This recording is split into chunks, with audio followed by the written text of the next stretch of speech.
ما بيصير يكون في لون واحد بالمشاركة الحقيقية وليست المشاركة الشكلية. أنا رفضت أحمل البندقية على الشعب السوري، قلت لهم الضابط ما بصير يحمل بندقية وين ما كان.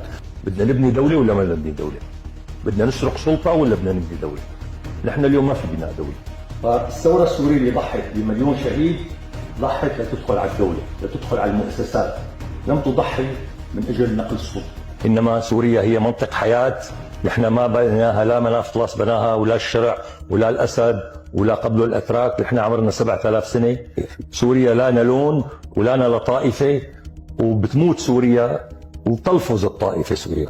الدولة أهم شيء تحقق بندين مثل ما حكينا، الأمان والعدل. الأمان والعدل هن عواميد الدولة، على أساسها يبنى الاستثمار. أما نجي نحكي يجيبوا مصاري وما في أمان وما في عدل وما في محكمة وما في دستور وما في قوانين، فهذا كله الناس عم تشوف. يعني الناس مو موضوع فيسبوك وموضوع شو نحكي حلو، مو شغلة نحكي حلو. نحن ما عم ننافس على السلطة وما بيعني لنا السلطة نهائيا، وما لنا طلاب سلطة، نأمل انه ينجحوا. نحتاج الى خطوات حقيقية من السلطة الموجودة حاليا للدخول للدولة.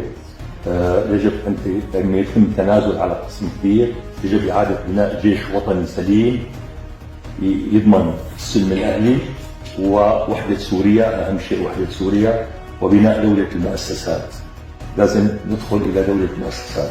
الأمان والعدل يبنوا الثقة، والثقة هي تبني الدولة فقط. هي